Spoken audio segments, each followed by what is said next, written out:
हरिपुर नाम के एक गांव में एक पंडित जी रहते थे जिनका नाम त्रिलोचन था।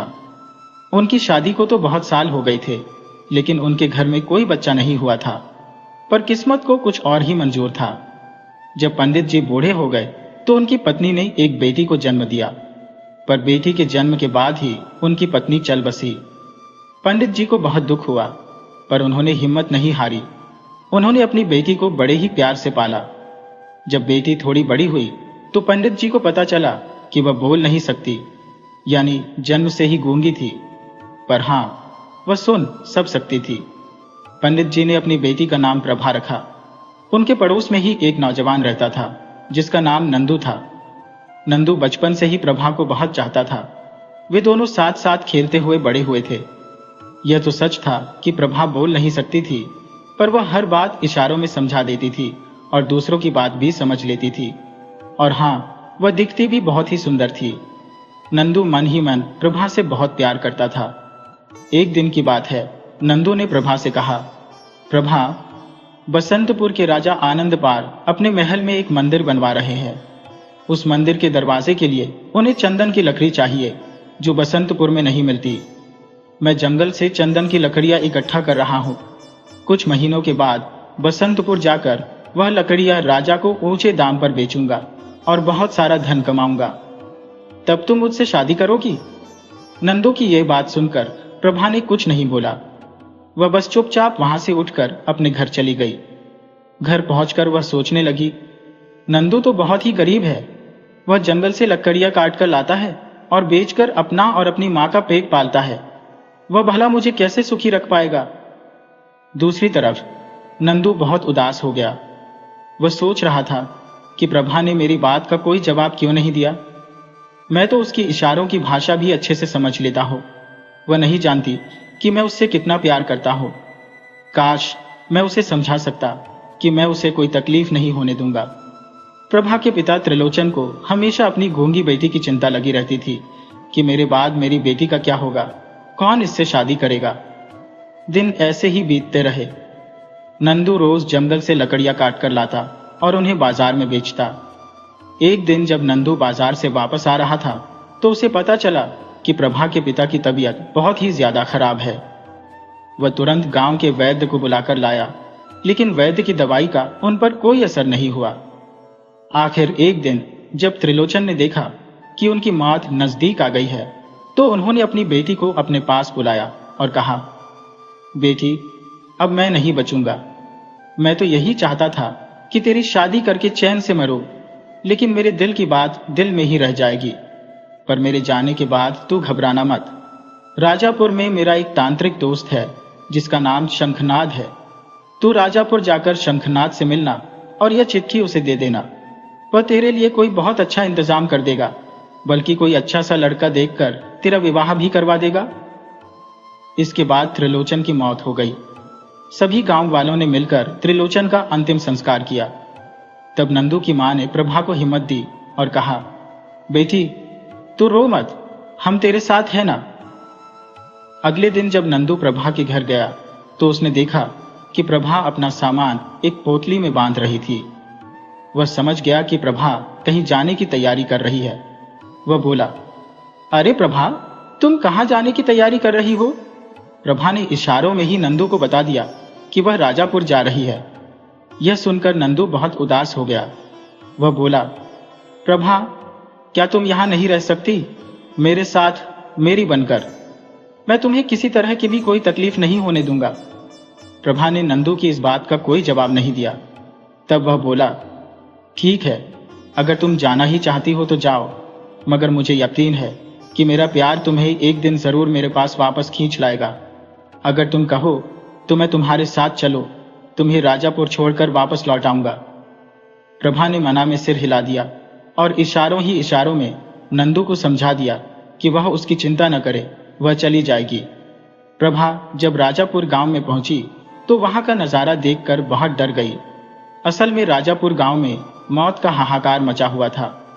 पिछले कुछ दिनों से पूरे गांव में अचानक एक महामारी सी फैल गई थी, जिसके कारण बहुत से गांव वाले मर चुके थे। राजापुर में हर जगह मौत का नाच देखते हुए प्रभा एक जगह पर जा पहुंची। तो उसे एक आवाज सुनाई दी। एक झोपड़ी में से किसी के कराहने की आवाज आ रही थी, जिसे सुनकर प्रभा वहीं पर रुक गई। वह झोपड़ी के अंदर गई तो एक बूढ़ा आदमी लेटा हुआ था। वह बोला, बेटी, तुम कौन हो? इस समय तो तुम मेरे लिए साक्षात देवी बनकर आई हो। असल में प्रभा यह नहीं जानती थी कि अनजाने में वह अपने पिता के दोस्त तांत्रिक शंखनाद के घर पहुंच गई थी। वह आदमी बोला, बेटी, मैं तांत्रिक शंखनाद हूं। दुनिया को चमत्कार दिखाया करता था, मगर आज लकवे का शिकार होकर मैं लाचार पड़ा हूं। तुम जरा सी तकलीफ कर सकती हो तो बस सामने कमंडल में रखा हुआ जल मेरे मुंह में डाल दो। प्रभा ने आगे बढ़कर कमंडल उठाया और वापस पलटकर तांत्रिक शंखनाद के पास पहुंची। मगर यह क्या? तांत्रिक शंखनाद मर चुका था। प्रभा ने देखा, अरे ये तो मर चुके हैं। अब मैं कहां जाऊं और क्या करूं? इतने लंबे सफर के बाद प्रभा को बहुत जोर से प्यास लगने लगी थी। अपनी बेचैनी और प्यास को कम करने के लिए प्रभा ने वह कमंडल का जल पी लिया। गटक गटक करती हुई वह सारा जल पी गई। ठीक उसी समय झोपड़ी में एक आदमी ने अंदर कदम रखा। वह प्रभा को देखकर बोला, अरे इतनी सुंदर छोकरी! सरदार जल्दी आओ, देखो तो यहां पर एक छोकरी है। असल में बात यह थी कि राजापुर गांव में अचानक महामारी फैलने से गांव के लोग अपनी जान बचाने के लिए जल्दी जल्दी में अपना सारा सामान छोड़कर गांव से भाग गए थे। इसलिए ऐसे समय में बिना किसी के विरोध किए ज्यादा से ज्यादा माल पाने की उम्मीद में डाकुओं का एक गिरोह राजापुर में पहुंच गया था और यह आदमी उसी गिरोह का सदस्य था। उस आदमी की आवाज सुनकर उनका सरदार दुर्जन सिंह तांत्रिक शंखनाद की झोपड़ी में आ गया। वह डाकू अपने सरदार से कहने लगा, सरदार देखो कितनी सुंदर कन्या है, हम इसे अपने साथ ले चलते हैं। डाकुओं की यह बातचीत सुनकर प्रभा घबरा गई और वह जोर से चिल्लाई, नहीं! अगले ही पल वह सोचने लगी, अरे मेरे मुंह से यह आवाज कैसे निकल आई? मैं तो बिल्कुल गूंगी थी। डाकुओं का सरदार बोला, सुंदरी चुपचाप हमारे साथ चलो वरना तुम्हारी खैर नहीं है। प्रभा ने कहा, मेरे नजदीक मत आना। साथ ही साथ प्रभा यह भी सोच रही थी कि मैं सचमुच बोलने लगी हूं। लगता है वह कमंडल का जल चमत्कारी था। प्रभा के बार बार चिल्लाने पर भी डाकुओं का सरदार नहीं माना और उसे पकड़कर जबरदस्ती अपने साथ ले जाने लगा कि तभी प्रभा ने चिल्लाकर कहा, छोड़ दो मुझे। भगवान करे तेरे जैसे दुष्ट आदमी की टांगें टूट जाए और तेरी आंखें फूट जाए। प्रभा का इतना कहना था कि अचानक डाकुओं का सरदार लंगड़ा हो गया। उसकी आंखों की रोशनी भी चली गई। प्रभा को नहीं मालूम था कि उसके मुंह से जो बात निकली थी वह सच हो चुकी थी। डाकुओं का सरदार चिल्लाने लगा, मैं अंधा हो गया, मुझे कुछ दिखाई नहीं दे रहा, और ये क्या, मेरी टांगें भी नहीं चल रही हैं। सरदार के साथ जो कुछ हो रहा था दूसरा साथी यह देखकर घबरा गया। वह घर से बाहर निकल आया और अपने साथियों से चिल्ला चिल्ला कर कहने लगा, साथियों, अंदर जो लड़की है वह तो मुझे कोई डाइन लगती है। उसने जो कुछ भी कहा वह सच हो गया। उसने कहा कि सरदार की टांगें टूट जाए और वह लंगड़ा हो जाए तो सरदार लंगड़ा हो गया। उसने कहा सरदार अंधा हो जाए तो वह अंधा हो गया। जरूर यह लड़की कोई जादूगरनी या कोई डाइन है। मैं तो कहता हूं कि हम सभी को यहां से अभी के अभी भाग जाना चाहिए, इसी में हमारी भलाई है। बाकी सभी डाकू वहां से भाग चुके थे। अब वहां पर सिर्फ प्रभा और वह अपाहिज डाकू ही रह गया था। डाकुओं का सरदार, जो कि अब अंधा और लंगड़ा हो चुका था, कहने लगा, सुनो देवी, मुझ जैसे अंधे और अपाहिज को यहां पर छोड़कर मत जाओ। प्रभा ने कहा, लेकिन मैं तुम्हें अपने साथ कैसे ले जा सकती हूँ? तुम तो चल भी नहीं सकते और इस महामारी से परेशान गांव से निकलने के लिए मुझे एक तेज भागने वाले घोड़े की जरूरत है। अगर तुम घोड़े बन जाओ तो मैं तुम्हें अपने साथ रख सकती हूँ। जैसे ही प्रभा की बात पूरी हुई, डाकुओं का सरदार एक घोड़े में बदल गया। प्रभा सोचने लगी, अरे ये तो कमाल हो गया। इसके बाद वह घोड़े पर सवार हो गई और उस गांव से बाहर निकल गई। जल्दी ही वह राजापुर गांव की सीमा से बाहर आ चुकी थी और फिर एक दूसरे गांव बसंतपुर में जा पहुंची। उस गांव में चारों तरफ सन्नाटा छाया हुआ था।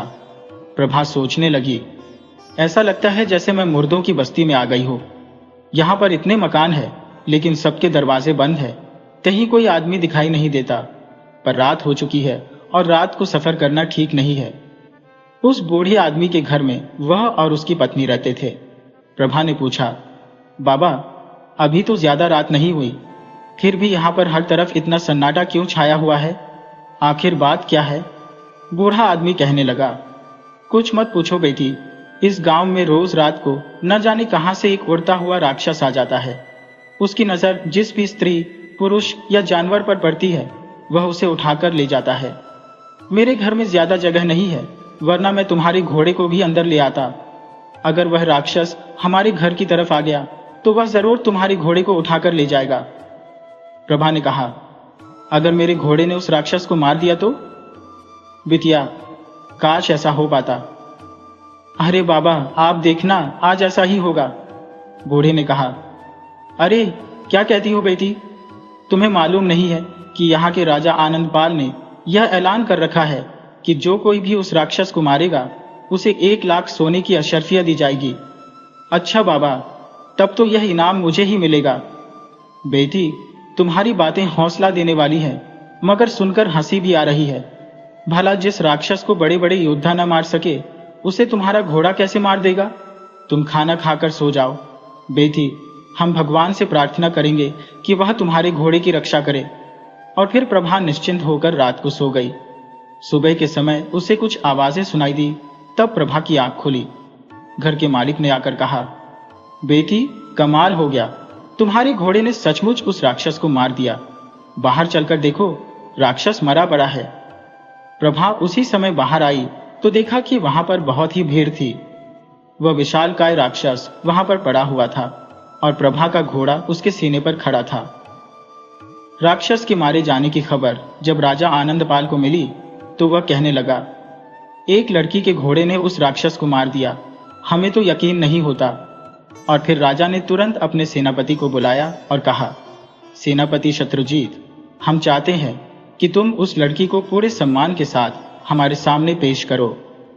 जब सेनापति वहां पर पहुंचा जहां पर प्रभा रुकी हुई थी तो उसने प्रभा से कहा, हमारे महाराज ने आपका सम्मान करने के लिए आपको बुलाया है, आप मेरे साथ चलिए। प्रभा सेनापति के साथ चल पड़ी, लेकिन उसे मालूम न था कि सेनापति के मन में क्या चल रहा था। वह मन ही मन सोच रहा था कि यह लड़की कितनी सुंदर है। अगर मैं इससे शादी कर लूं तो इसको मिलने वाली 1 लाख सोने की अशर्फिया मेरी हो जाएगी। हिम्मत करके सेनापति ने अपने दिल की बात प्रभा से कही, सुंदरी, मैं इस राज्य का सेनापति हूं, क्या तुम मुझसे शादी करोगी? सेनापति की बात सुनकर प्रभा जोर से हंसने लगी और बोली, क्या बात करते हो चाचा, तुम तो बूढ़े होते जा रहे हो और मुझसे शादी करने का सपना देख रहे हो। प्रभा का इतना कहना था कि तभी सेनापति अचानक बूढ़ा हो गया। वह सोचने लगा, अरे ये मुझे क्या हो गया, मैं तो बिल्कुल बूढ़ा हो गया हूं। इस लड़की ने जो कहा वह सच हो गया, जरूर यह कोई मायावी या फिर कोई जादूगरनी है।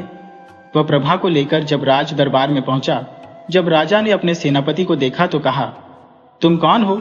तुम्हारी शक्ल तो हमारे सेनापति से मिलती है। सेनापति बोला, महाराज, मैं आपका सेनापति ही हूं। सेनापति की बात सुनकर राजा हैरान रह गया और बोला, लेकिन तुम्हारी यह हालत कैसे हो गई? महाराज, इसके बारे में मैं आपको अकेले में बताना चाहता हूं। और फिर राजा सेनापति को एक खुफिया कमरे में ले गया। वहां पर सेनापति ने अपनी हालत का कारण प्रभा को बताया, लेकिन कुछ इस तरह से वह कहने लगा, महाराज, वह लड़की मुझसे कहने लगी कि तुम इस राज्य के सेनापति हो और मैं किसी सेनापति से ही शादी करना चाहती थी, लेकिन तुम तो बूढ़े हो चुके हो। उसका इतना कहना था कि मैं बूढ़ा हो गया। महाराज, ये लड़की बहुत ही खतरनाक है। सेनापति से प्रभा की इस खासियत के बारे में जानकर राजा आनंदपाल कुछ चिंतित हो गया और उसी समय उसने अपने महामंत्री को बुलाया और उसे प्रभा के बारे में यह अजीब बात बताई। काफी सोच विचार करने के बाद महामंत्री ने कहा, मेरे विचार से इस लड़की को सभी सुख सुविधाएं देनी चाहिए। अपने महामंत्री की बात सुनकर राजा को बहुत अचरज हुआ और कहने लगा, महामंत्री जी, आप क्या कहना चाहते हैं? जरा साफ साफ बताइए। महाराज, मेरा मतलब यह है कि हमें इसे रहने के लिए एक अच्छा घर, खाने पीने के लिए बढ़िया पकवान और आराम के लिए नौकर नौकरानियां देनी चाहिए। और फिर महामंत्री विचारसेन ने अपनी पूरी योजना विस्तार से राजा को बताई। महाराज, हम इस लड़की को हर तरह का आराम देंगे और इसके बदले में हम अपने राज्य के दुश्मनों को दबाने या उनका सर्वनाश करने में इस लड़की की मदद ले सकते हैं।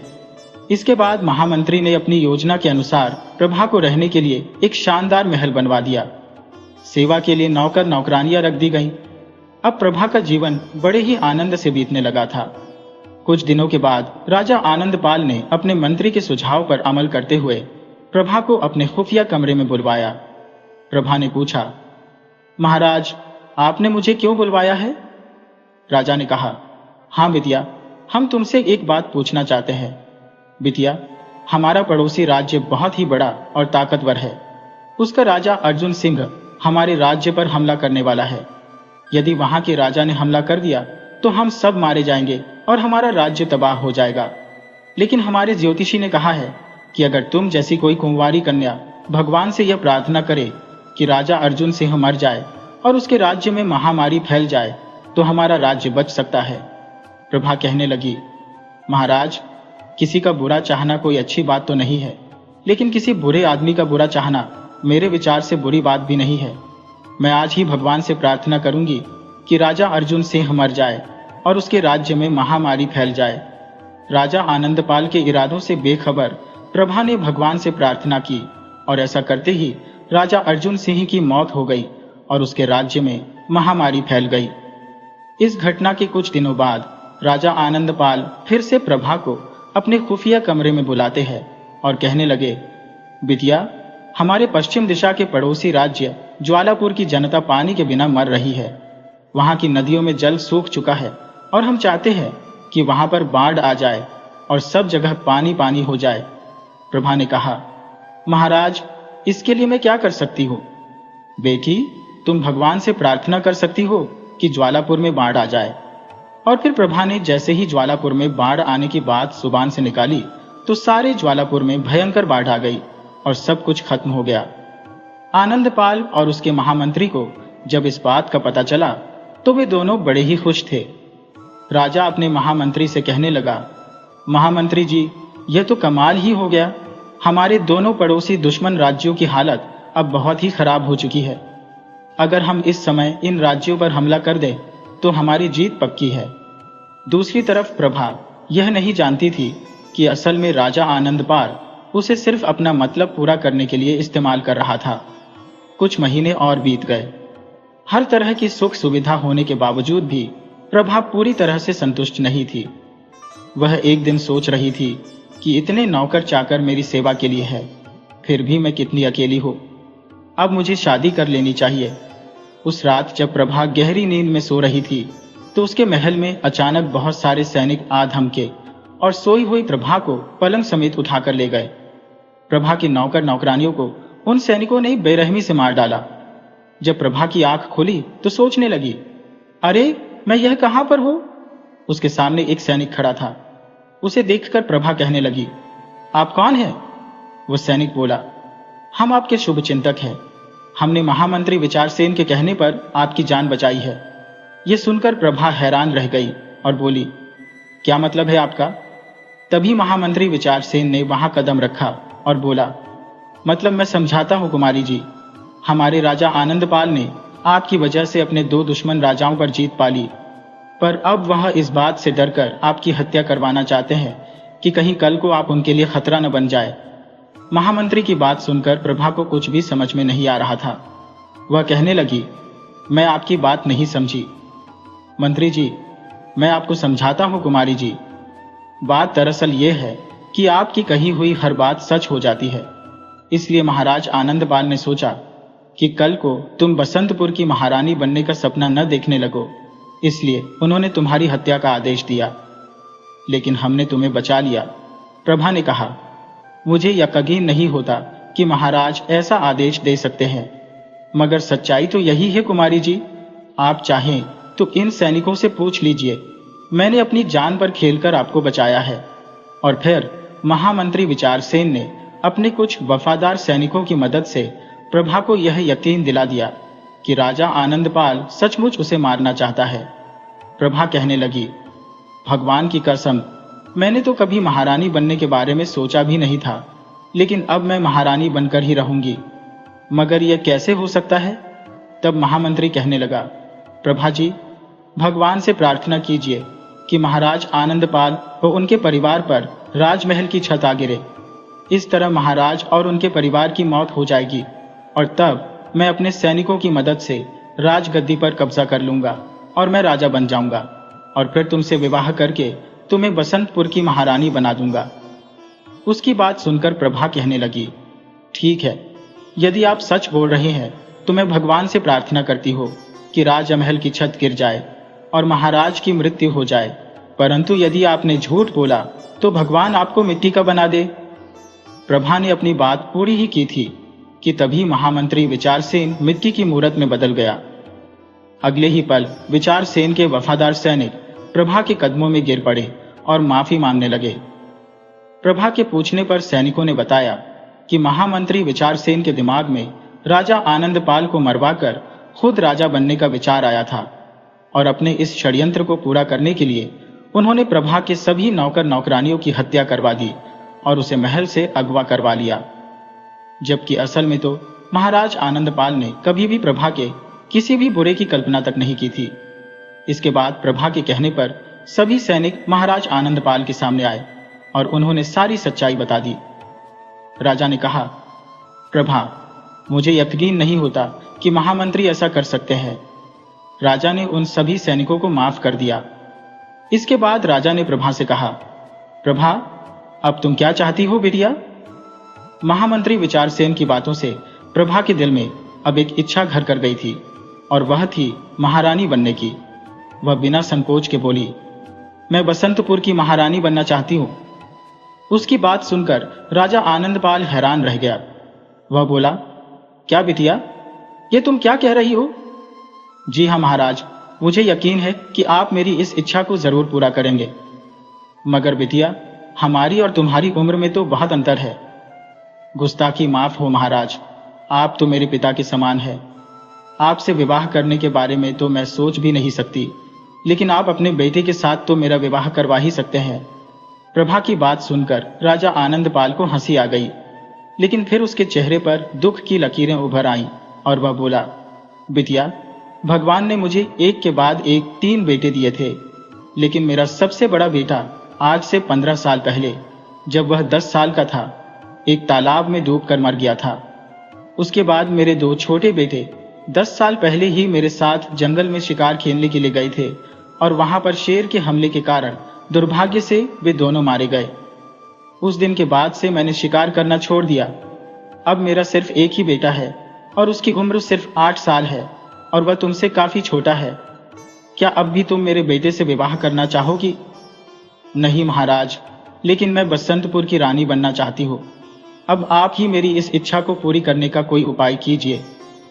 प्रभा की इस जिद के सामने महाराज खुद को बेबस महसूस कर रहे थे। खैर, उस सभा के खत्म होने के बाद जब राजा अपने महल में पहुंचे तो उनकी पत्नी पूछने लगी, क्या बात है महाराज, आप बहुत ही उदास दिखाई दे रहे हैं।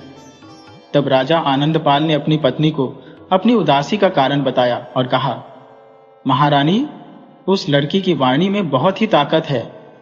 वह जो कुछ भी कहती है वह सच हो जाता है। और फिर राजा ने प्रभा के बारे में अपनी पत्नी को सब कुछ बता दिया। सारी बात जानने के बाद महारानी कहने लगी, महाराज, इस समस्या को हल करने का एक उपाय मैं आपको बता सकती हूँ। और फिर महारानी राजा को कुछ समझाने लगी।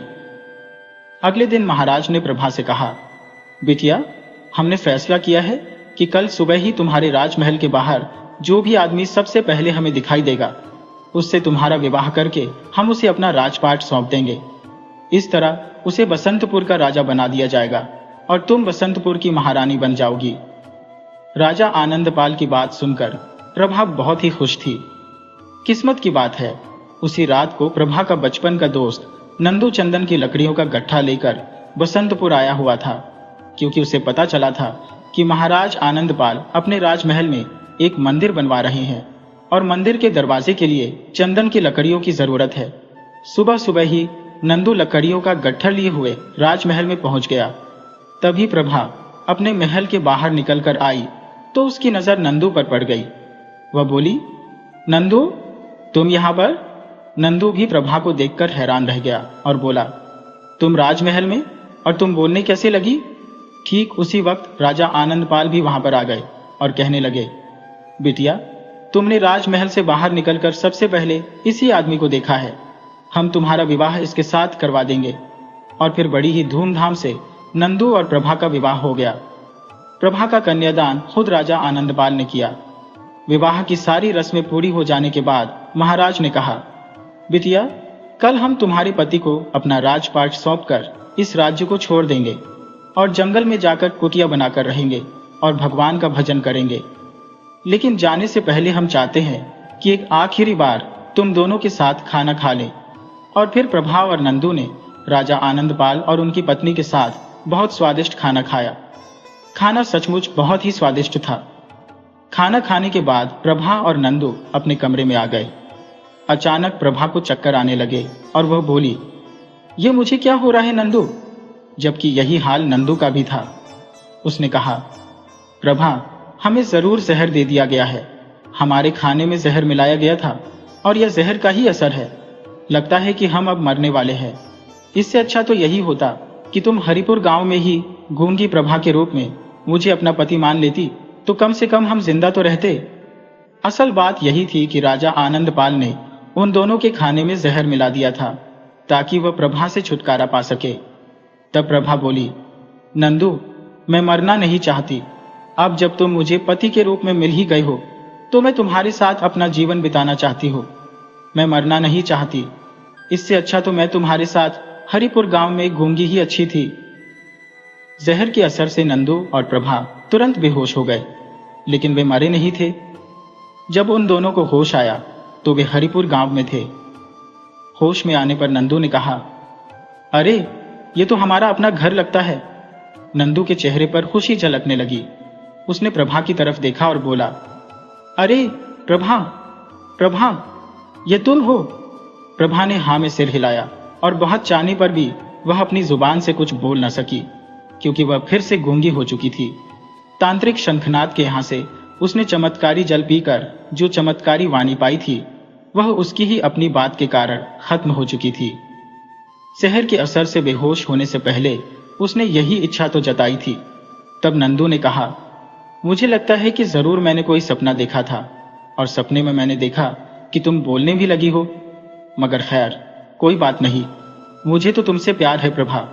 मैं तुम्हारी इशारों वाली भाषा को भी समझ लेता हूँ। मैं तुम्हें कोई तकलीफ नहीं होने दूंगा। फिर से गूंगी हो चुकी प्रभा बहुत ही खुश थी, क्योंकि नंदू के रूप में उसे बहुत ही प्यार करने वाला पति जो मिल चुका था, और नंदू की मां ने तो उसे पहले ही अपनी बेटी मान लिया था। और फिर वे सभी एक परिवार की तरह खुशी से अपना जीवन बिताने लगे। तो दोस्तों, मुझे पूरी उम्मीद है कि आपको यह कहानी बहुत ही पसंद आई होगी। इस कहानी से यही सीख मिलती है कि अपनी किस्मत से ज्यादा पाने की लालसा में इंसान जो कुछ पाता है वह भी खो देता है। असली सुख और शांति दिखावे की दुनिया में नहीं, बल्कि अपनों के बीच होती है। इसी तरह की दिलचस्प कहानियां देखने के लिए आप चैनल को सब्सक्राइब कर लीजिए। वीडियो अच्छी लगी तो इसे लाइक कीजिए और साथ ही अपने अच्छे कमेंट करना बिल्कुल मत भूलिएगा। अपने कमेंट के साथ अपना नाम और अपने शहर का नाम भी लिखें। तो मिलते हैं आपसे किसी अगली कहानी में। तब तक के लिए अनुमति दीजिए।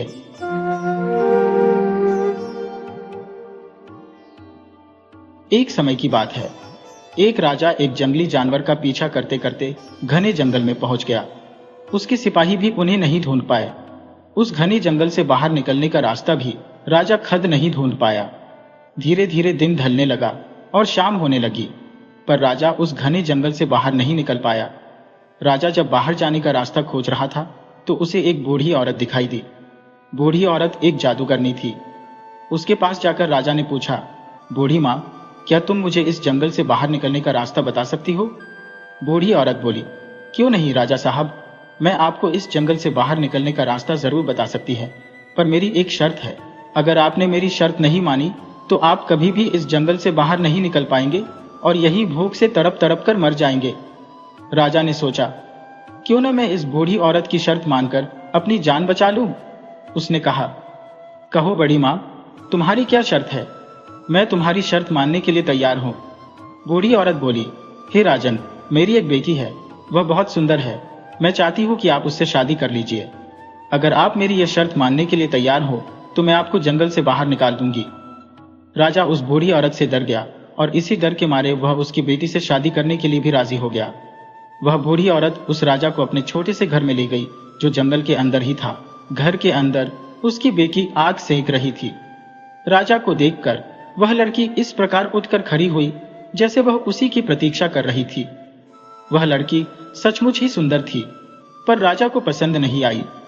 उसके चेहरे को देखकर राजा कुछ डर गया। बूढ़ी औरत ने अपनी लड़की का हाथ राजा के हाथ में देते हुए कहा, मैं अपनी लड़की का हाथ आपको सौंप रही हूं। आप इसे अपने राज्य में ले जाकर इससे शादी कर लीजिए। राजा ने लड़की को अपने घोड़े पर बैठाया और बूढ़ी औरत के पीछे चल पड़ा। थोड़ी ही देर में वह जंगल से बाहर निकल गया। वह अपने महल में पहुंचा जहां उसे अपने वायदे के अनुसार उस लड़की से शादी करनी थी। राजा पहले से ही शादीशुदा था। उसकी पहली पत्नी से उसके 7 बच्चे थे, 6 बेटे और 1 बेटी। वह अपने बच्चों को बहुत प्यार करता था। अब उसे डर था कि उन बच्चों की यह सौतेली मां उनसे अच्छा व्यवहार नहीं करेगी। ऐसा राजा को उस लड़की का चेहरा देखकर लग रहा था। राजा अपने बच्चों को अपनी नई रानी से दूर ही रखना चाहता था, क्योंकि वह नहीं चाहता था कि सौतेली मां उसके प्यारे बच्चों को कोई दुख पहुंचाए। इसीलिए वह अपने 7 बच्चों को अपने महल से बहुत दूर सुनसान जगह पर बने महल में ले गया। उसके चारों ओर इतने सारे पेड़ थे कि वह महल बिल्कुल ही नजर नहीं आता था। घने पेड़ों के बीच से गुजरकर जो रास्ता उस महल की ओर जाता था उसे कोई साधारण आदमी नहीं ढूंढ सकता था। राजा अपने बच्चों को अपने से दूर नहीं रखना चाहता था, पर नई रानी के कारण ऐसा करना पड़ा। वह प्राय चुपचाप अपने बच्चों से मिलने चला जाता था। जब राजा नई रानी को बिना बताए अचानक ही कई कई दिनों तक गायब हो जाता था तो रानी की भी जिज्ञासा होने लगी कि राजा आखिर चुपचाप जाता कहाँ है। इस बात को जानने के लिए नई रानी ने अपने नौकर को खूब धन देकर इस बात का पता लगाने के लिए कहा। एक बार जब राजा चुपचाप अपने बच्चों से मिलने के लिए दूसरे महल की ओर घोड़े पर सवार होकर जा रहा था, तब नई रानी के नौकर ने उसका पीछा किया और 7 बच्चों के उस महल में रहने की बात उसने अपनी मालकिन को बताई। ये बात जानकर उस नई रानी को बहुत ही गुस्सा आया। उसे महसूस हुआ कि राजा उससे नहीं बल्कि अपने बच्चों से प्यार करता है। अब उसने उन बच्चों से पीछा छुड़ाने की तरकीबें सोचनी शुरू कर दी। उसने अपनी मां से सीखे हुए जादू से उन बच्चों के लिए जादू भरी सिल्क की 6 कमीजें बनाई।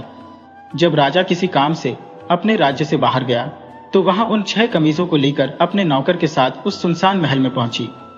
बच्चों ने जब घोड़ों की टापों की आवाज सुनी तो सोचा कि उनका पिता उनसे मिलने आ रहा है। वे खुशी से उछलते कूदते बाहर आए। तभी नई रानी ने उन 6 लड़कों के ऊपर अपनी जावाली कमीजें डाल दी। वे सारे बच्चे बतखों में बदल गए और कुछ ही देर में जंगल की ओर उड़ गए। रानी अपने नौकर के साथ खुशी खुशी महल वापस चली आई। अब वह अपने सौतेले बच्चों से छुटकारा पा चुकी थी, पर नई रानी को राजा की लड़की के बारे में पता नहीं चला था, क्योंकि वह लड़की बाहर नहीं आई थी। 2-3 दिनों के बाद जब राजा अपने राज्य वापस आ रहा था तो पहले वह अपने बच्चों से मिलने दूसरे महल में गया। उसे यह देखकर बड़ी हैरानी हुई कि उसके घोड़े की टापों को सुनकर उसका कोई भी बच्चा उससे मिलने के लिए बाहर नहीं आया। जब वह घोड़े से उतरकर अपने बच्चों से मिलने महल में पहुंचा तो उसे केवल बेटी ही दिखाई दी। उसने बेटी से उसके सब भाइयों के बारे में पूछा तो वह बोली, पता नहीं पिताजी, मेरे सब भाई मुझे यहाँ अकेली छोड़कर न जाने कहाँ चले गए। फिर उसने पिता को सारी कहानी सुना दी जो उसने अपनी खिड़की से देखी थी। इसके बाद उसने महल के बाहर बतखों के पंख भी राजा को दिखाए जो बतखों के उड़ने से गिरे थे। राजा को अपनी बेटी से यह सब सुनकर बहुत दुख हुआ, पर उसे विश्वास नहीं हो रहा था कि उसकी नई रानी ऐसा काम कर सकती है। अपनी बेटी को इस सुनसान महल में छोड़ते हुए अब राजा को डर लगने लगा कि कहीं कोई उसकी बच्ची को भी उठाकर न ले जाए। वह उसे अपने साथ महल में ले जाने लगा। तब उसकी बेटी, जिसे अपनी सौतेली मां से बहुत डर लग रहा था, अपने पिता से प्रार्थना करने लगी कि क्यों न आज की रात वह यहीं इसी महल में रह जाए और अगले दिन वह उसके साथ अपनी नई मां से मिलने जाए। राजा अपनी प्यारी बेटी की बात मान गया। उस रात राजा की बेटी को नींद नहीं आई। वह यहां पर अधिक समय तक नहीं रहना चाहती थी, क्योंकि उसे अपनी सौतेली मां से खतरा था। दूसरे, वह अपने भाइयों को खुद ही ढूंढना चाहती थी। वह रात के अंधेरे में चुपचाप अपने महल से निकलकर जंगल की ओर चल पड़ी। इस तरह वह सारी रात और अगले दिन तब तक चलती ही रही जब तक उसकी टांगों ने जवाब नहीं दे दिया। चलते चलते उसे जंगल में एक छोटी सी झोपड़ी दिखाई दी, जिसका दरवाजा खुला हुआ है। वहां उसने छोटे छोटे 6 बिस्तर बिछे हुए देखे। वह उन बिस्तरों के बगल में एक कोने में जमीन पर लेट गई। उसने इसी झोपड़ी में रात गुजारने का निश्चय किया। पर जैसे ही सूरज अस्त हुआ और धीरे धीरे अंधेरा बढ़ने लगा, उसे झोपड़ी के बाहर कुछ सरसर की आवाजें सुनाई देने लगी। उसने देखा कि 6 बतख खिड़की से अंदर आ गए। उन्हें देखकर राजकुमारी को लगने लगा कि कहीं ये उसके भाई तो नहीं। उन 6 को ध्यान से देखने के लिए जब राजकुमारी ने अपना सिर ऊपर उठाया तो 6 बतख उसे एकदम पहचान गए। उनमें से सबसे बड़ा भाई आदमी की आवाज में बोला, मेरी बहन, हमारी खुशी बहुत थोड़ी देर की है। इस झोपड़ी में तुम्हारा रहना खतरे से खाली नहीं है, क्योंकि यहाँ पर डाकू आकर ठहरते हैं। अगर वे आज यहाँ आ गए तो तुम्हें जिंदा नहीं छोड़ेंगे। बहन बोली, क्या तुम लोग मेरी रक्षा नहीं कर सकते? सारे भाई एक साथ बोले, नहीं, हम इस हालत में तुम्हारी रक्षा नहीं कर सकते। तुम यहाँ से कहीं और चली जाओ। बहन अपने भाइयों की यह बात सुनकर रोने लगी और बोली, क्या मैं तुम्हें कभी भी इस जादू से छुटकारा नहीं दिलवा सकती? भाई बोले, हमारे छुटकारे की शर्तें बड़ी ही कठिन है। तुम्हें 6 साल तक बिल्कुल मौन रहना पड़ेगा। तुम हंस भी नहीं सकती हो, और इन 6 सालों में तुम्हें 6 कमीजें बनानी पड़ेंगी, जिनमें तुम्हें सितारों की तरह के विशेष फूल टांकने पड़ेंगे। उन फूलों को इकट्ठा करना इतना आसान नहीं है। इन 6 सालों में अगर एक भी शब्द तुम्हारे मुंह से निकला तो सारी मेहनत मिट्टी में मिल जाएगी। इतना सब कुछ बतलाकर सारे भाई चुप हो गए। राजकुमारी ने निश्चय किया कि वह अपने भाइयों को इस जादू से छुटकारा दिलाने के लिए वह सब कुछ करेगी जो उसके भाइयों ने उससे कहा है। थोड़ी देर बाद उसे नींद आ गई। जब सुबह उठी तो 6 बतख वहां पर नहीं थे। राजकुमारी ने सुबह सुबह वह झोपड़ी छोड़ दी और शहर की ओर चल दी, पर रास्ते में उसे फिर एक जंगल से गुजरना पड़ा। चलते चलते अंधेरा होने लगा, पर जंगल खत्म नहीं हुआ। अतः उसने वही एक पेड़ के खोखले तने में बैठकर रात गुजारी। अगली सुबह होते ही उसे तारों की तरह के कुछ फूल दिखाई दिए। उसने उन विशेष फूलों को इकट्ठा करना शुरू किया। अपनी ओढ़नी फाड़कर उसने छोटी छोटी 6 कमीजें तैयार कर ली और उन कमीजों के कपड़े में यह विशेष सितारों वाले फूल जोड़ने लगी। अकेले होने की वजह से न तो उसे बोलने की जरूरत थी और न ही हंसने की। वह रोज कुछ सितारों वाले फूल इकट्ठे करती और एक कमीज के कपड़े में जोड़ देती। इसी तरह कुछ दिन गुजर गए। एक दिन ऐसा था कि एक राजकुमार अपने कुछ सिपाहियों के साथ शिकार खेलने के लिए उसी जंगल में आ पहुंचा। जंगल में अकेली और खूबसूरत लड़की को देखकर उन्हें बड़ी हैरानी हुई। उन्होंने पेड़ के खोखले तने के पास जाकर उस लड़की से पूछा, तुम कौन हो? लड़की ने कुछ जवाब नहीं दिया। सिपाहियों ने फिर पूछा, तुम कौन हो और कहां से आई हो? लड़की ने फिर भी कोई उत्तर नहीं दिया। सिपाहियों ने सोचा कि लड़की शायद हमसे डर रही है, इसीलिए इसकी आवाज नहीं निकल रही है। उन्होंने फिर कहा, तुम इस पेड़ से बाहर निकल आओ, हम तुम्हें कोई नुकसान नहीं पहुंचाएंगे। पर लड़की ने फिर भी न तो उन्हें कोई जवाब दिया और न ही पेड़ से बाहर निकली। राजा के सिपाहियों को उस पर बहुत गुस्सा आया।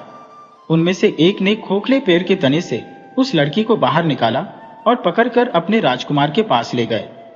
राजकुमार भी इतनी सुंदर लड़की को जंगल में अकेले देखकर बहुत हैरान हुआ। वह लड़की से पूछने लगा, तुम कौन हो? कहां से आई हो? इस पेड़ के तने में बैठी तुम क्या कर रही थी? पर लड़की ने उसके किसी भी प्रश्न का उत्तर नहीं दिया। राजकुमार ने सोचा कि शायद यह लड़की गूंगी है। वह उसकी सुंदरता पर मोहित हो गया और उसे अपने महल में ले गया। महल में पहुंचकर उसने सबसे पहले लड़की के लिए सुंदर सुंदर कपड़े मंगवाए और अपने महल की नौकरानियों को उस लड़की को नहला धुलाकर सुंदर सुंदर वस्त्र तथा कीमती गहने पहनाने का आदेश दिया। शाम को जब वह गूंगी लड़की नहा धोकर और सुंदर कपड़े तथा गहने पहनकर राजकुमार के सामने लाई गई तो वह उसे देखता ही रह गया। वह सचमुच की राजकुमारी लग रही थी। राजकुमार ने भोजन के समय उसे अपनी खाने की मेज पर बुलवाया और अपने साथ खाने के लिए कहा। गूंगी लड़की चुपचाप टेबल पर बैठकर खाना खाने लगी। उसे बड़ी ही सभ्य और सुशील ढंग से खाना खाते देखकर राजकुमार उससे बहुत प्रभावित हुआ। अपनी रानी मां के विरोध के बावजूद राजकुमार ने उस गूंगी लड़की से विवाह कर लिया। रानी के गुस्से की सीमा नहीं रही। वह तो अपने बेटे की शादी किसी बड़े राजा की राजकुमारी से करना चाहती थी। उसने एक गंवार, भिखारी और गंगी लड़की से विवाह करके उसकी सारी आशाओं पर पानी फेर दिया। रानी माँ अब ऐसे मौके की तलाश में रहती जिससे उसे इस राजमहल से बाहर निकाला जाए। राजकुमार उस लड़की को बहुत प्यार करता था, इसलिए उसके सामने लड़की को कुछ कहना संभव नहीं था। 1 साल से कुछ ज्यादा समय बीत गया। उस लड़की ने एक बेटे को जन्म दिया। रानी माँ ने अपनी नौकरानी से उस बच्चे को मरवा दिया और उस लड़की के हाथ और मुंह पर खून लगवा दिया, ताकि देखने पर ऐसा लगे कि वह खुद ही उस बच्चे को खा गई है। रानी माँ चुपके से राजकुमार के पास पहुंची और बोली, तेरी पत्नी आदमखोर है, वह अपने बच्चे को ही खा गई। राजकुमार को अपनी माँ की बात पर विश्वास नहीं हुआ, क्योंकि इतनी सीधी सादी और गूंगी लड़की अपने बच्चे को कैसे खा सकती है। एक माँ अपने बच्चे को कभी नहीं खा सकती, चाहे वह कितनी भी भयानक क्यों ना हो। उसे अपनी माँ की बात सुनकर बहुत दुख हुआ, पर उसने अपनी पत्नी से कुछ नहीं कहा। इधर बच्चे के जन्म के बाद भी वह लड़की बिल्कुल चुप रहती, न हंसती न बोलती, बस 6 कमीजें तैयार करने में लगी रहती। इसी तरह समय बीतता गया और कुछ समय बाद उस गूंगी रानी ने फिर एक बच्चे को जन्म दिया। तो रानी माँ ने उसके सोते ही बच्चे को मरवा दिया और उसके मुंह तथा हाथों पर खून लगा दिया और उसकी शिकायत राजकुमार से की तथा उस लड़की को घर से निकालने की सलाह दी। पर राजकुमार को अभी भी अपनी माँ की बात पर विश्वास नहीं हुआ। वह सोचने लगा, काश उसकी पत्नी गूंगी ना होती तो अपने बचाव में कुछ तो बोलती। अब वह उसे कैसे बचाए, सच्चाई का पता कैसे लगाए। इस बार भी उसने अपनी पत्नी को कोई दंड नहीं दिया। पर जब 2 साल बाद उसकी रानी ने तीसरी बार एक और बच्चे को जन्म दिया, तो रानी ने फिर पहले की तरह बच्चे को मरवा दिया और उस गूंगी लड़की को अपने ही बच्चों को खा जाने वाली डायन बताया। इस बार राजकुमार को न चाहते हुए भी अपनी पत्नी को दंड देने की घोषणा करनी पड़ी। पहले जमाने में मौत की सजा आग में जलाकर दी जाती थी, उसे भी अपनी पत्नी को आग में जलाकर मारने की सजा देनी पड़ी। सजा सुनने के बाद भी वह गूंगी लड़की कुछ नहीं बोली, क्योंकि 6 साल पूरा होने का वह आखिरी दिन था। अगर वह अपनी सफाई में कुछ बोलती तो उसके भाइयों को उसकी सौतेली माँ के जादू से छुटकारा नहीं मिल सकता था। उसे अपने मरने का कोई दुख नहीं था, क्योंकि वह अपने 6 भाइयों को मुक्ति दिला रही थी। जब राजा के सिपाही उसे आग में जलाने के लिए लेने आए, तो राजकुमारी अपनी छठी कमीज में सितारों वाले फूल टांक रही थी और उस छठी कमीज का बायां बाजू ही बिना फूलों के बचा था। वह उस बाजू को पूरा नहीं कर सकी, क्योंकि उसे जबरदस्ती लकड़ियों के ढेर पर लाकर बैठा दिया गया था। लकड़ियों के ढेर पर बैठकर उसने अपने चारों तरफ देखा। फिर उसने ईश्वर को याद किया और बाद में अपने भाइयों को, जिनको वह अपनी सौतेली माँ के जादू से मुक्त नहीं कर सकी थी। जैसे ही उसने अपने भाइयों को याद किया, वे छाहों भाई उड़कर उसके पास पहुंच गए। आग में बैठी होने पर भी उसने वे 6 कमीजें एक एक करके अपने प्यारे भाइयों के ऊपर फेंक दी। जैसे ही वे कमीजें उसके भाइयों के शरीर से छुई, वे सब आदमी बन गए। केवल छोटे भाई का बायां बाजू गायब था। उन सब ने दौड़कर अपनी बहन को लकड़ियों के ढेर से बाहर निकाला। अब वह गूंगी लड़की बोल सकती थी, हंस सकती थी। छहों भाई अपनी बहन को राजकुमार के पास ले गए और उसके न बोलने का कारण बताया। राजकुमारी ने अपनी सास की सारी करतूतें भी अपने पति को बतला दी। राजकुमार को जब सच्चाई का पता लगा तो उसे अपनी माँ पर बहुत गुस्सा आया। वह अपनी माँ को अपने साथ रखने को तैयार नहीं था, पर उसकी पत्नी, जो बहुत सुशील, समझदार और दयालु थी, अपनी सास को माफ करने की प्रार्थना करने लगी। आखिर राजकुमार ने अपनी माँ को माफ कर दिया। रानी माँ को अपने की पर बहुत पछतावा हुआ। वह भी उस राजकुमारी से माफी मांगने लगी। छहों भाई अपनी बहन को आशीर्वाद देकर वापस अपने राज्य लौट गए।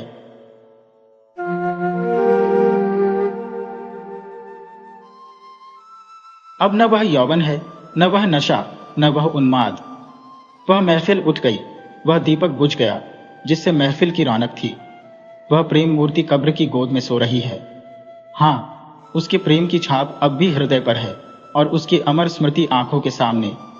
वीरांगनाओं में ऐसी वफा, ऐसा प्रेम, ऐसा व्रत दुर्लभ है, और रईसों में ऐसा विवाह, ऐसा समर्पण, ऐसी भक्ति और भी दुर्लभ। कुंवर रणवीर सिंह रोज बिला नागा संध्या समय जोहरा की कब्र के दर्शन करने जाते, उसे फूलों से सजाते, आंसुओं से सींचते। 15 साल गुजर गए, एक दिन भी नागा नहीं हुआ। प्रेम की उपासना ही उनकी जीवन का उद्देश्य था। उस प्रेम का जिसमें उन्होंने जो कुछ देखा वही पाया, और जो कुछ अनुभव किया उसी की याद अब भी उन्हें मस्त कर देती है।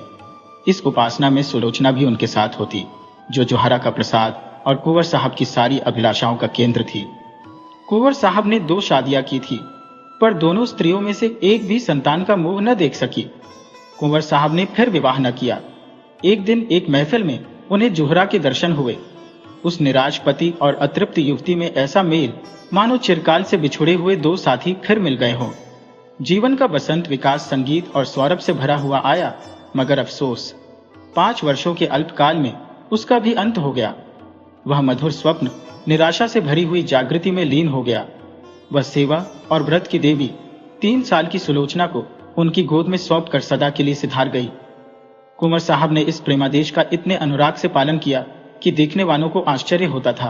कितने ही तो उन्हें पागल समझते थे। सुलोचना ही की नींद सोते, उसी की नींद जागते, खुद पढ़ाते, उसके साथ सैर करते, इतनी एकाग्रता के साथ जैसे कोई विधवा अपने अनाथ बच्चे को पाले। 135 जब से वह यूनिवर्सिटी में दाखिल हुई, उसे खुद मोटर में पहुंचा आते और शाम को खुद जाकर ले आते।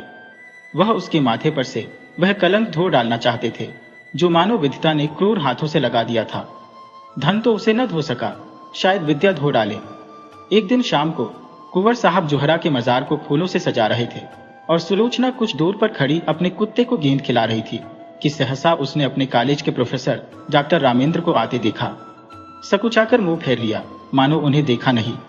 शंका हुई कहीं रामेंद्र इस मजार के विषय में कुछ पूछ न बैठे। यूनिवर्सिटी में दाखिल हुए उसे 1 साल हुआ। इस 1 साल में उसने प्रणय के विविधा रूपों को देख लिया था। कहीं क्रीड़ा थी, कहीं विनोद था, कहीं कुत्सा थी, कहीं लालसा थी, कहीं उच्छृंखलता थी, किंतु कहीं वह सहृदयता न थी जो प्रेम का मूल है। केवल रामेंद्र ही एक ऐसे सज्जन थे जिन्हें अपनी ओर ताकते देखकर उसके हृदय में सनसनी होने लगती थी। पर उनकी आंखों में कितनी विवशता, कितनी पराजय, कितनी वेदना छिपी होती थी। रामेंद्र ने कुंवर साहब की ओर देखकर कहा, तुम्हारे बाबा इस कब्र पर क्या कर रहे हैं? सुलोचना का चेहरा कानों तक लाल हो गया। बोली, यह इनकी पुरानी आदत है। रामेंद्र, किसी महात्मा की समाधि है। सुलोचना ने इस सवाल को उड़ा देना चाहा। रामेंद्र यह तो जानते थे कि सुलोचना कुंवर साहब की दाश्ता औरत की लड़की है, पर उन्हें यह न मालूम था कि यह उसी की कब्र है और कुंवर साहब अतीत प्रेम के इतने उपासक हैं। मगर यह प्रश्न उन्होंने बहुत धीमे स्वर में न किया था।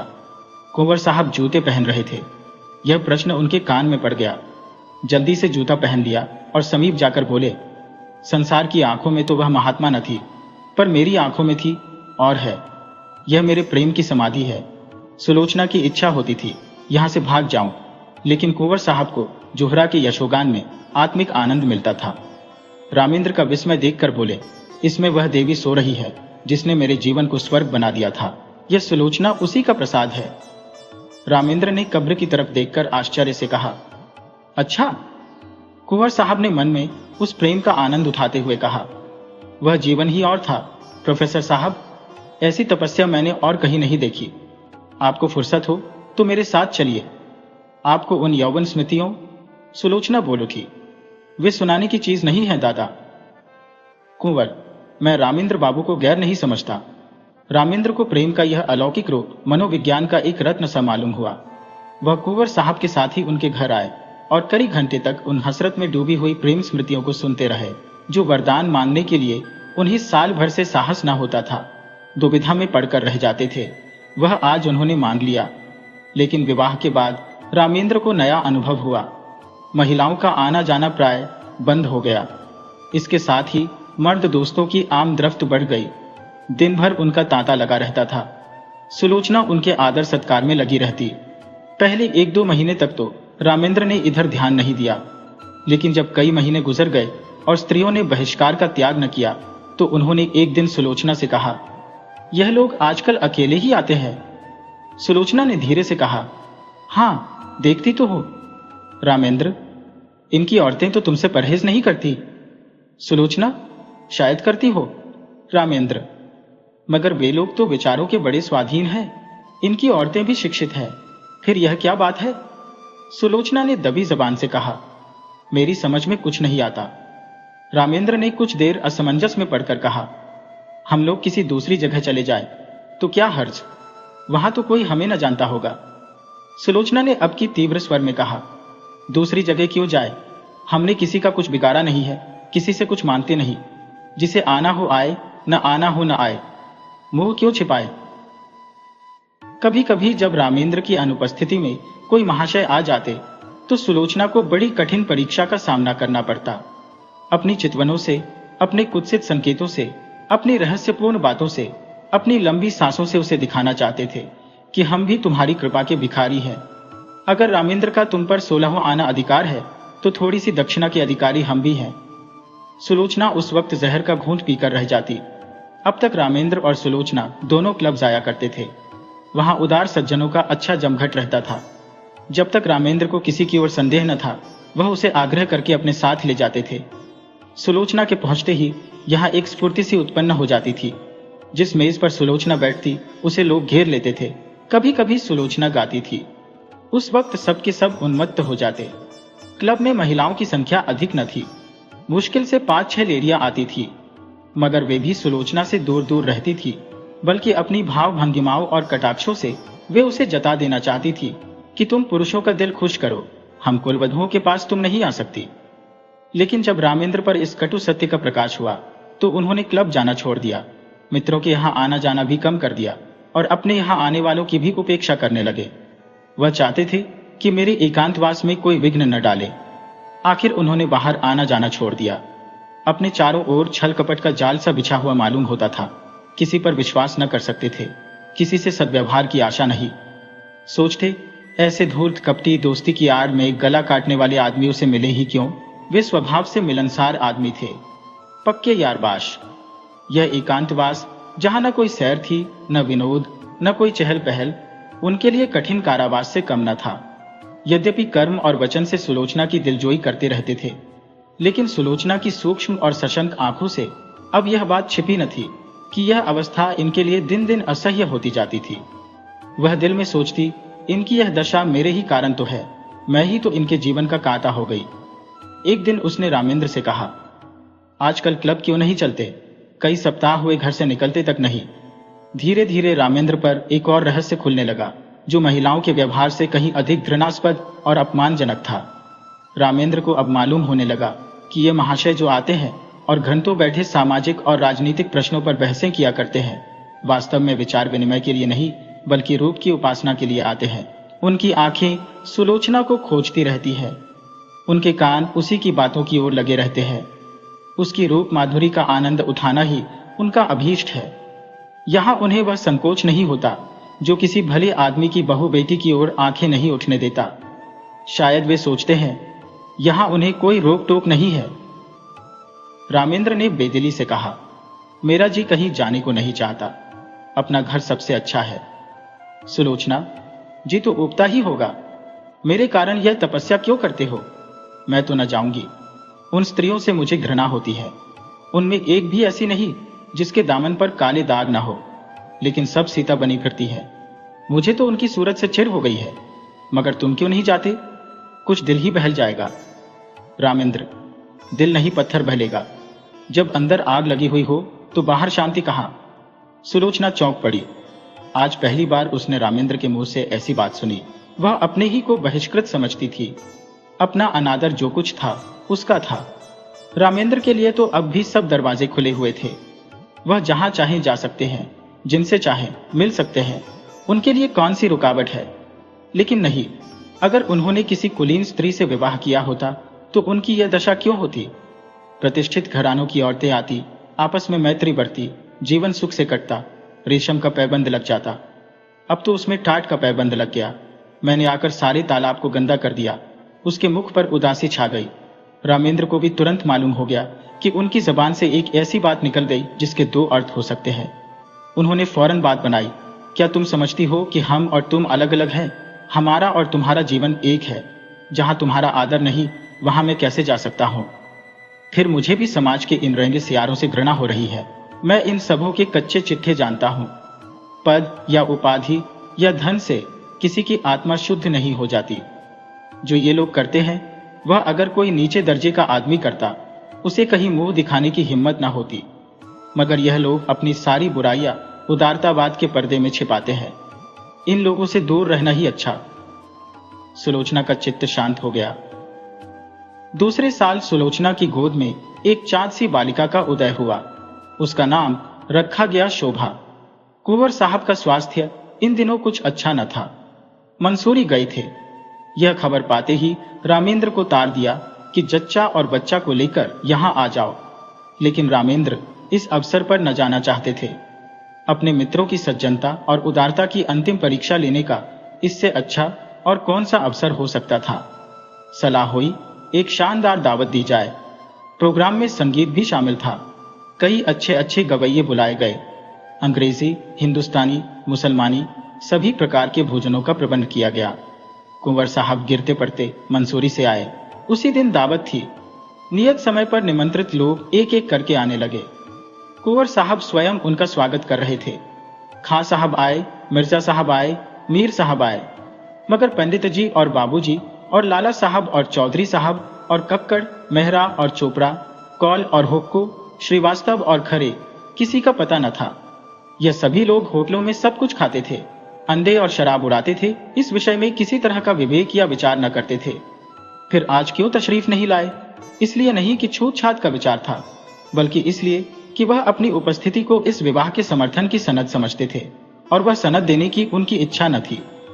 10 बजे रात तक कुंवर साहब फाटक पर खड़े रहे। जब उस वक्त तक कोई न आया तो कुंवर साहब ने आकर रामेंद्र से कहा, अब लोगों का इंतजार फजूल है, मुसलमानों को खिला दो और बाकी सामान गरीबों को दिला दो। रामेंद्र एक कुर्सी पर हथपुत्ती से बैठे हुए थे। कुंठित स्वर में बोले, जी हाँ, यही तो मैं सोच रहा हूं। कुंवर, मैंने तो पहले ही समझ लिया था। हमारी तौहीन नहीं हुई, खुद उन लोगों की कलई खुल गई। रामेंद्र, खैर परीक्षा तो हो गई, कहिए तो अभी जाकर एक एक की खबर लूं। कुंवर साहब ने विस्मित होकर कहा, क्या उनके घर जाकर? रामेंद्र, जी हाँ, पूछो कि आप लोग जो समाज सुधार का राग अलापते फिरते हैं वह किस बल पर? कुंवर, व्यर्थ है, जाकर आराम से लेटो। नेक और बद की सबसे बड़ी पहचान अपना दिल है। अगर हमारा दिल गवाही दे कि यह काम बुरा नहीं तो फिर सारी दुनिया मुंह फेर ले। हमें किसी की परवाह न करनी चाहिए। रामेंद्र, लेकिन मैं इन लोगों को यूं न छोड़ूंगा, एक एक की बखिया उधोड़ कर न रख दूं तो नाम नहीं। यह कहकर उन्होंने पत्तल और स्कोरे उठवा उठवा कर कंगालों को देना शुरू किया। रामेंद्र सैर करके लौटे ही थे कि वेश्याओं का एक दल सुलोचना को बधाई देने के लिए आ पहुंचा। जोहरा की एक सगी भतीजी थी, गुलनार। सुलोचना के यहाँ पहले बराबर आती जाती थी, इधर 2 साल से ना आई थी। ये उसी का बधावा था। दरवाजे पर अच्छी खासी भीड़ हो गई थी। रामेंद्र ने यह शोरगुल सुना। गुलनार ने आगे बढ़कर उन्हें सलाम किया और बोली, बाबूजी, बेटी मुबारक, बदावा लाई हो। रामेंद्र पर मानो लकवा सा गिर गया। सिर झुक गया और चेहरे पर कालिमा सी पुत गई।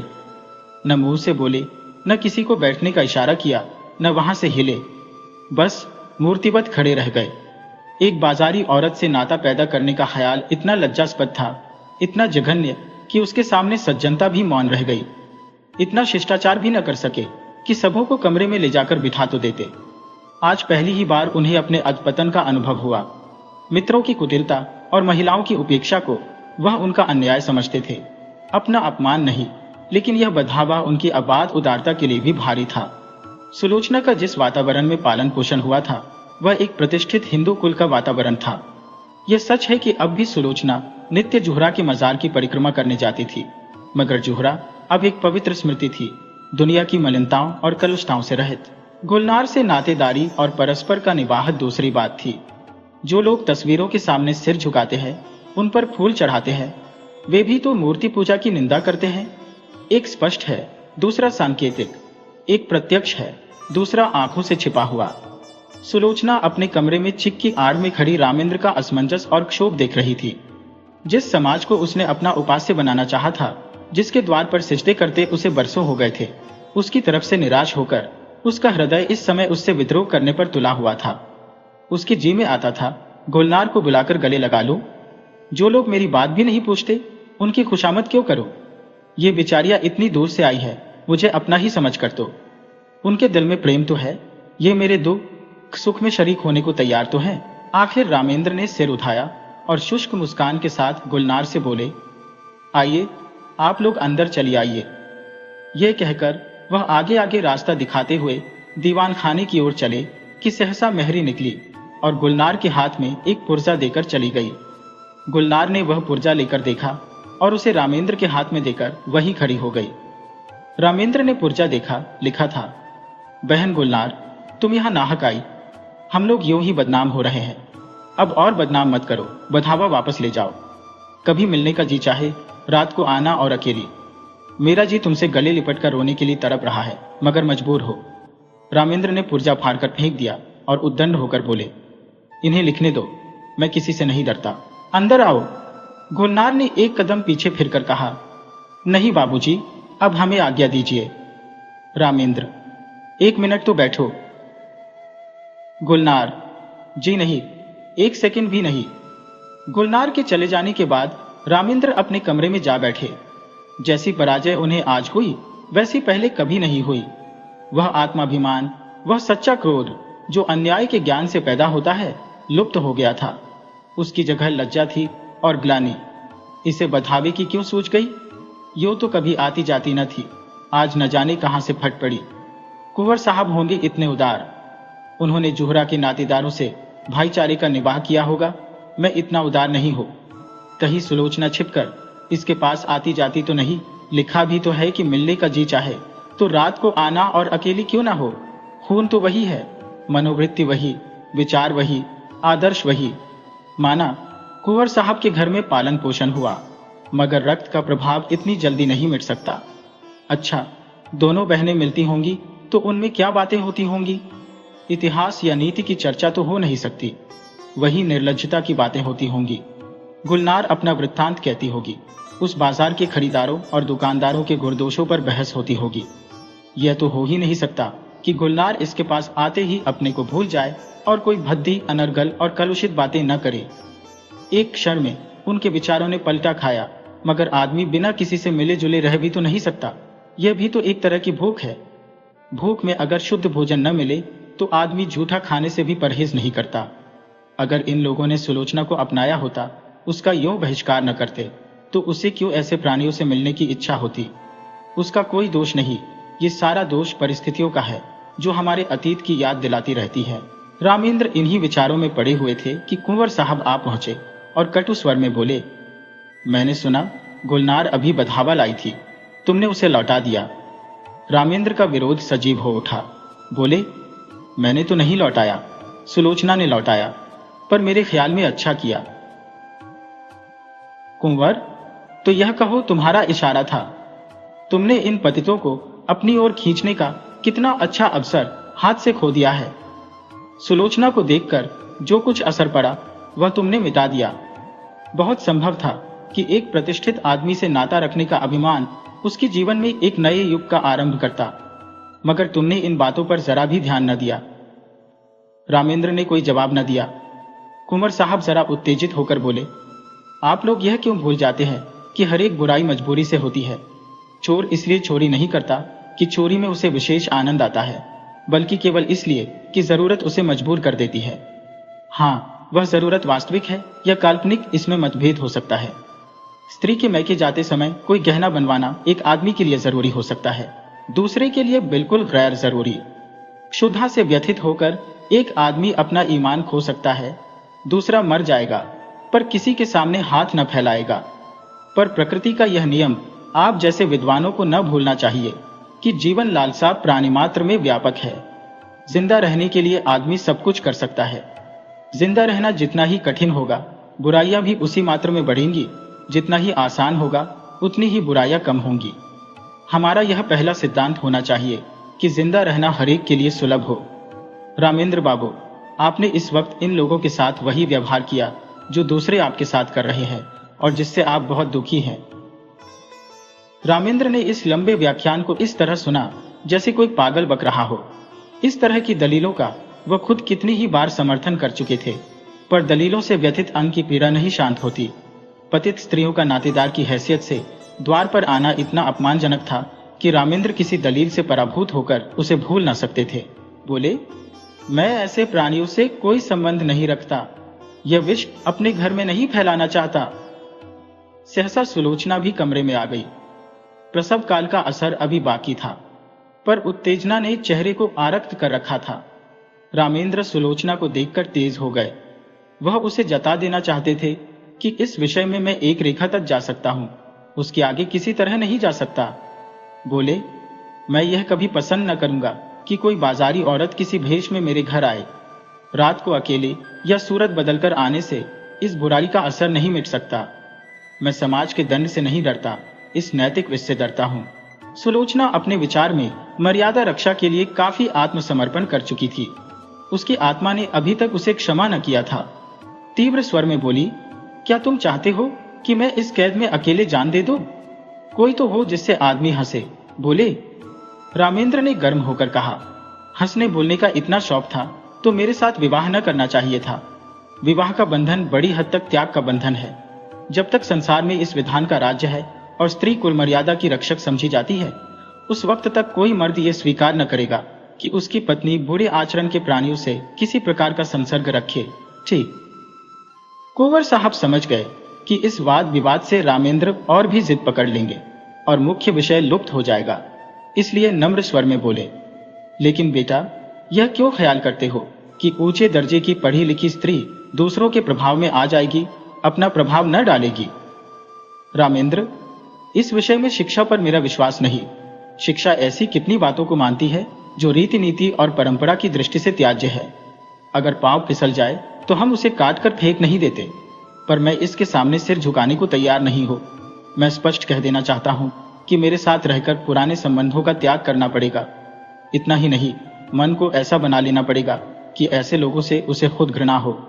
हमें इस तरह अपना संस्कार करना पड़ेगा कि समाज अपने अन्याय पर लज्जित हो, न यह कि हमारे आचरण ऐसे भ्रष्ट हो जाए कि दूसरों की निगाह में यह तिरस्कार और चित्त का स्थान पा जाए। सुलोचना ने उद्दत होकर कहा, स्त्री इसके लिए मजबूर नहीं है कि वह आपकी आंखों से देखे और आपके कानों से सुने। उसे यह निश्चय करने का अधिकार है कि कौन सी चीज उसके हित की है, कौन सी नहीं। कुंवर साहब भयभीत होकर बोले, सिल्लो, तुम भूली जाती हो कि बातचीत में हमेशा मुलायम शब्दों का व्यवहार करना चाहिए। हम झगड़ा नहीं कर रहे हैं, केवल एक प्रश्न पर अपने अपने विचार प्रकट कर रहे हैं। सुलोचना ने निर्भीकता से कहा, जी नहीं, मेरे लिए बेड़ियां तैयार की जा रही है। मैं इन बेड़ियों को नहीं पहन सकती। मैं अपनी आत्मा को उतना ही स्वाधीन समझती हूँ जितना कोई मर्द समझता है। रामेंद्र ने अपनी कठोरता पर कुछ लज्जित होकर कहा, मैंने तुम्हारी आत्मा की स्वाधीनता को छीनने की कभी इच्छा नहीं की और न मैं इतना विचारहीन हो। शायद तुम भी इसका समर्थन करोगी, लेकिन क्या तुम्हें विपरीत मार्ग पर चलते देखो तो मैं तुम्हें समझा भी नहीं सकता। सुलोचना, उसी तरह जैसे मैं तुम्हें समझा सकती हो, तुम मुझे मजबूर नहीं कर सकते। रामेंद्र, मैं इसे नहीं मान सकता। सुलोचना, अगर मैं अपने किसी नातेदार से मिलने जाऊं तो आपकी इज्जत में बट्टा लगता है। क्या इसी तरह आप यह स्वीकार करेंगे कि आपका व्यभिचारियों से मिलना जुलना मेरी इज्जत में दाग लगाता है? रामेंद्र, हाँ, मैं मानता हूं। सुलोचना, आपका कोई व्यभिचारी भाई आ जाए तो आप उसे दरवाजे से भगा देंगे? रामेंद्र, तुम मुझे इसके लिए मजबूर नहीं कर सकती। सुलोचना, और आप मुझे मजबूर कर सकते हैं? बेशक। क्यों? इसीलिए कि मैं पुरुष हूं, इस छोटे से परिवार का मुख्य अंग हूं, इसीलिए कि तुम्हारे ही कारण मुझे। रामेंद्र कहते कहते रुक गए, पर सुलोचना उनके मुंह से निकलने वाले शब्दों को ताड़ गई। उसका चेहरा तमतमा उठा, मानो छाती में बर्छी सी लग गई। मन में ऐसा उद्वेग उठा कि किसी क्षण घर छोड़कर सारी दुनिया से नाता तोड़कर चली जाऊं और फिर इन्हें कभी मुंह न दिखाऊं। अगर इसी का नाम विवाह है कि किसी की मर्जी की गुलाम होकर रहो, अपमान सहन करो, तो ऐसे विवाह को दूर ही से सलाम है। वह तैश में आकर कमरे से निकलना चाहती थी कि कुंवर साहब ने लपक कर उसे पकड़ लिया और बोले, क्या करती हो बेटी, घर में जाओ, क्यों रोती हो? अभी तो मैं जीता हूं, तुम्हें क्या गम है? रामेंद्र बाबू ने कोई ऐसी बात नहीं कही और न कहना चाहते थे। फिर आपस की बातों का क्या बुरा मानना, किसी अवसर पर तुम भी जो जी में आए कह लेना। यो समझाते हुए कुंवर साहब उसे अंदर ले गए। वास्तव में सुलोचना कभी गुलनार से मिलने की इच्छुक न थी, वह उससे स्वयं भागती थी। एक क्षणिक आवेश में उसने गुलनार को वह प्रजा लिख दिया था। मन में स्वयं समझती थी, इन लोगों से मेलजोल रखना मुनासिब नहीं, लेकिन रामेंद्र ने यह विरोध किया, यही उसके लिए असह्य था। ये मुझे मना क्यों करें? क्या मैं इतना भी नहीं समझती? क्या इन्हें मेरी ओर से इतनी शंका है? इसीलिए तो कि मैं कुलीन नहीं हूँ। मैं अभी अभी गुलनार से मिलने जाऊंगी, जिद्दन जाऊंगी। देखो मेरा क्या करते हैं। लाड प्यार में पली हुई सुलोचना को कभी किसी ने तीखी आंखों से न देखा था। कुंवर साहब उसकी मर्जी के गुलाम थे। रामेंद्र भी इतने दिनों उसका मुंह जोहते रहे। आज अकस्मात यह तिरस्कार और फटकार पाकर उसकी स्वेच्छा, प्रेम और आत्मीयता के सारे नातों को पैरों से कुचल डालने के लिए विकल हो उठी। वह सब कुछ सह लेगी, पर यह ध्वंस, यह अन्याय, यह अपमान उससे न सहा जाएगा। उसने खिड़की से सिर निकालकर कोचवान को पुकारा और बोली, गाड़ी लाओ, मुझे चौक जाना है, अभी लाओ। कुंवर साहब ने चुमकार कर कहा, बेटी सिल्लो, क्या कर रही हो? मेरे ऊपर दया करो। इस वक्त कहीं मत जाओ, नहीं हमेशा के लिए पछताना पड़ेगा। रामेंद्र बाबू भी बड़े गुस्सेवर आदमी है, फिर तुमसे बड़े हैं, ज्यादा विचारवान है। उन्हीं का कहना मान जाओ। मैं तुमसे सच कहता हूं, तुम्हारी मां जब थी तो कई बार ऐसी नौबत आई कि मैंने उनसे कहा, घर से निकल जाओ, पर उस प्रेम की देवी ने कभी ड्योढ़ी के बाहर पांव नहीं निकाला। इस वक्त धैर्य से काम लो। मुझे विश्वास है जरा देर में रामेंद्र बाबू खुद लज्जित होकर तुम्हारे पास अपराध क्षमा कराने आएंगे। सहसा रामेंद्र ने आकर पूछा, गाड़ी क्यों मंगवाई, कहां जा रही हो? रामेंद्र का चेहरा इतना क्रोधोन्मत्त हो रहा था कि सुलोचना सहम उठी। दोनों आंखों से ज्वाला सी निकल रही थी, नथने फड़क रहे थे, पिंडलियां कांप रही थी। यह कहने की हिम्मत न पड़ी कि गुलनार के घर जाती हूं। गुलनार का नाम सुनते ही शायद यह मेरी गर्दन पर सवार हो जाएंगे। इस भय से वह कांप उठी। आत्मरक्षा का भाव प्रबल हो गया। बोली, जरा अम्मा के मजार तक जाऊंगी। रामेंद्र ने दौड़कर कहा, कोई जरूरत नहीं वहां जाने की। सुलोचना ने कातर स्वर में कहा, क्यों, अम्मा के मजार तक जाने की भी रोक है? रामेंद्र ने उसी ध्वनि में कहा, हां। सुलोचना, तो फिर अपना घर संभालो, मैं जाती हूं। रामेंद्र, जाओ, तुम्हारे लिए क्या, यह न सही, दूसरा घर सही। अभी तक तस्मा बाकी था, वह कट गया। यूं शायद सुलोचना वहां से कुंवर साहब के बंगले पर जाती, 2-4 दिन रोती रहती, फिर रामेंद्र उसे मना लाते और मामला तय हो जाता। लेकिन इस चोट ने समझौते और संधि की जड़ काट दी। सुलोचना दरवाजे तक पहुंची थी, वही चित्रलिखित सी खड़ी रह गई, मानो किसी ऋषि के शाप ने उसके प्राण खींच लिए हो। वहीं बैठ गई, न कुछ बोल सकी, न कुछ सोच सकी। जिसके सिर पर बिजली गिर पड़ी हो, वह क्या सोचे, क्या रोए, क्या बोले? रामेंद्र के वे शब्द बिजली से कहीं अधिक घातक थे। सुलोचना कब तक वहां बैठी रही, उसे कुछ खबर न थी। जब उसे कुछ होश आया तो घर में सन्नाटा छाया हुआ था। घड़ी की तरफ आंख उठी, 1 बज रहा था। सामने आराम कुर्सी पर कुंवर साहब नवजात शिशु को गोद में लिए सो गए थे। सुलोचना ने उठकर बरामदे में झांका। रामेंद्र अपने पलंग पर लेटे हुए थे। उसकी जी में आया, इसी वक्त इन्हीं के सामने जाकर कलेजे में छुरी मार लूं और इन्हीं के सामने तड़प तड़प कर मर जाऊं। वह घातक शब्द याद आ गए। इनके मुंह से ऐसे शब्द निकले क्यों कर? इतने चतुर, इतने उदार और इतने विचारशील होकर भी यह जुबान पर ऐसे शब्द क्यों कर ला सके? उसका सारा सतीत्व भारतीय आदर्शों की गोद में पली हुई भूमि पर आसक्त पड़ी हुई अपनी दीनता पर रो रहा था। वह सोच रही थी, अगर मेरे नाम पर यह दाग न होता, मैं भी कुलीन होती, तो क्या यह शब्द इनके मुंह से निकल सकते थे? लेकिन मैं बदनाम हूं, दलित हूं, त्याज्य हूं, मुझे सब कुछ कहा जा सकता है। उफ, इतना कठोर हृदय! क्या वह किसी दशा में भी रामेंद्र पर इतना कठोर प्रहार कर सकती थी? बरामदे में बिजली की रोशनी थी। रामेंद्र के मुख पर क्षोभ या ग्लानि का नाम भी न था। क्रोध की कठोरता अब तक उसके मुख को विकृत किए हुए थी। शायद इन आंखों में आंसू देखकर अब भी सुलोचना के आहत हृदय को तस्कीन होती, लेकिन वहां तो अभी तक तलवार खींची हुई थी। उसकी आंखों में सारा संसार सुना हो गया। सुलोचना फिर अपने कमरे में आई। कुंवर साहब की आंखें अब भी बंद थी। इन चंद घंटों ही में उनका तेजस्वी मुख कांतिहीन हो गया था। गालों पर आंसुओं की रेखाएं सूख गई थी। सुलोचना ने उनके पैरों के पास बैठकर सच्ची भक्त के आंसू बहाए। हाय, मुझ अभागिनी के लिए इन्होंने कौन कौन से कष्ट नहीं झेले, कौन कौन से अपमान नहीं सहे। अपना सारा जीवन ही मुझ पर अर्पण कर दिया, और उसका यह हृदय विदारक अंत। सुलोचना ने फिर बच्ची को देखा, मगर उसका गुलाब का सा विकसित मुंह देखकर भी उसके हृदय में ममता की तरंग न उठी। उसने उसकी तरफ से मुंह फेर लिया। यही वह अपमान की मूर्तिमान वेदना है जो इतने दिनों मुझे भोगनी पड़ी। मैं इसके लिए क्यों अपने प्राण संकट में डालूं? अगर उसके निर्दयी पिता को उससे प्रेम है तो उसको पाले, और एक दिन वह भी उसी तरह रोए जिस तरह आज मेरे पिता को रोना पड़ रहा है। ईश्वर, अब की अगर जन्म देना तो किसी भले आदमी के घर जन्म देना। जहाँ जोहरा का मजार था उसी के बगल में एक दूसरा मजार बना हुआ है। जोहरा के मजार पर घास जमाई है, जगह जगह से चूना गिर गया है, लेकिन दूसरा मजार बहुत साफ सुथरा और सजा हुआ है। उसके चारों तरफ गमले रखे हुए हैं और मजार तक जाने के लिए गुलाब के बेलों की रविशें बनी हुई है। शाम हो गई है। सूर्य की क्षीण उदास पीली किरणें मानो उस मजार पर आंसू बहा रही है।